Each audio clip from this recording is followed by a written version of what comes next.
السلام عليكم، اللهم صل وسلم وبارك عليك يا حبيبي يا رسول الله. بعد غياب رجعت لكم تاني ومعايا فيديو جديد. هنعمل مع بعض أكلة كده أنا سميتها أكلة المستعجلين. معايا طبعا زي ما انتم شايفين كده في الفيديو، معايا فرخة مقطعاها قطع كده زي ما انتم شايفين. هبدأ أول حاجة كده أتبلها بالفلفل الأسمر والملح، بس مش هعمل أي حاجة تانية. طبعا انا بقالي فتره ما نزلتش فيديوهات، طبعا كنت مضغوطه جدا وكان عندي ظروف.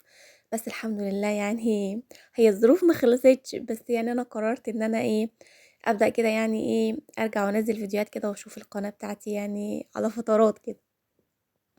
طبعا زي ما قلت لكم انا تبلت بالفلفل والملح. طبعا هبدا بقى ادعك القطعه كده بتاعه الفراخ بالفلفل والملح كويس جدا. التتبيله على فكره بتاعه الفلفل والملح دي بتبقى جميله جدا، وخصوصا لما بنحطها على النار، يعني لما بنشوح الحاجه كده على النار بالفلفل والملح بتبقى ريحتها طالعه جميله جدا، تحفه بصراحه.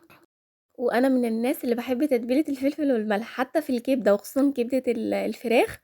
احب اعملها كده بالفلفل والملح بس، واحطها كده في معلقه سمنه بلدي كده بقى ويا وعدي كده لما تستوي. ناكلها بتبقى طعمها جميل جدا، وكمان ريحتها بتبقى حلوه. طبعا انا بعد ما تبلت قطع الفراخ معايا طبعا طاسه على النار فيها معلقتين زيت، وبدأت زي ما انتم شايفين كده نزلت بالقطع الفراخ في الزيت السخن قوي. والقطع نية زي ما هي كده مش مستوية. يعني انا اول حاجة عملتها حمرت الفراخ وهي نية كده. تمام، وصلت المعلومة. انا تبلت بالملح والفلفل، وبعد كده نزلت عليه على الطاسة السخنة اللي فيها زيت سخن. حمرتها واديتها تحميرة جميلة زي ما انتم شايفين كده. انت ممكن تغمقي اكتر من كده يعني تحمريها، بس هو اللون ده كويس يعني. وبعد كده هنبدأ نشوف هنعمل ايه بعد كده. معايا طبعا هنا ده بصل انا مقطعاه كده شرايح، ومعايا فلفل اخضر، ومعايا كمان توم انا برضو مقطعاه يعني بالسكينه، مش فرماه. ومعايا برضو قطعه كده من الطماطم انا برضو مقطعاه. طبعا هتقطعي بالطريقه اللي انت حباها، البصل او الفلفل او التوم او الطماطم. هتقطعي بالطريقه اللي انت حباها يعني. وطبعا معايا الصينيه بقى اللي انا هستخدمها في الوصفه بتاعتي. ونزلت بالبصل ونزلت بالفلفل ونزلت بالثوم، وبعد كده نزلت بقى بالبهارات اللي انا هستخدمها، طبعا بهارات فراخ لان احنا الوصفه بتاعتنا فيها فراخ. وطبعا الملح والفلفل والكزبره وكل التوابل اللي انت بتستخدميها عندك في البيت. وبدات كده ادعك كل المكونات دي كده مع بعضها دعكه تمام التمام كده. على فكرة يعني السر في الدعكة دي، يعني لما تدمجي كل المكونات، البصل والثوم والفلفل، وتديهم دعكة كده، بصراحة بيكون ريحتهم حلوة قوي ويكون طعمهم كويس. وهنا كان معايا حوالي يعني نص كيلو من البطاطس. انا مقطعاها بالشكل اللي انتوا شايفينه ده. برضو هتقطعي بالطريقة اللي انت عاوزاها. انت ممكن تعمليها شرايح زي ما انا عملتها كده، او ممكن تعمليها صوابع تخينة شوية يعني.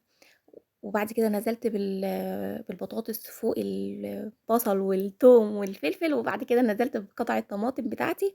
وبعد كده هبدأ ارص بقى قطع الفراخ على وش الخضار اللي انا حطيته كده.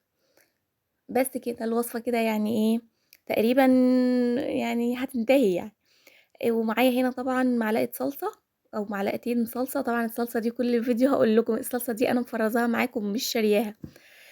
خدت كده معلقتين صلصة، ونزلت عليهم طبعا بحوالي كوبايتين كده من المية. وكمان معايا هنا معلقتين من الزيت. مش هحط ملح يعني ولا هحط حاجة، لان الفراخ متبلة بالملح والفلفل، وكمان الخضار بتاعي متبل برضو بالملح وبالبهارات.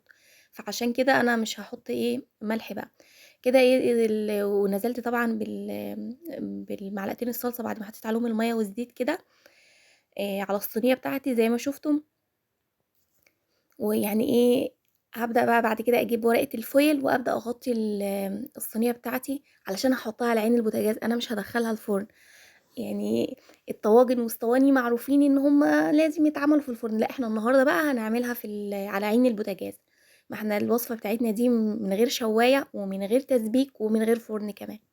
غلفتها كويس بالورق الفويل زي ما انتم شايفين، وهحطها بقى على عين البوتاجاز بتاعي على عالي، وبعد كده ههدي عليها النار. شايفين يعني متحمّرة كإنها خارجة من الفرن.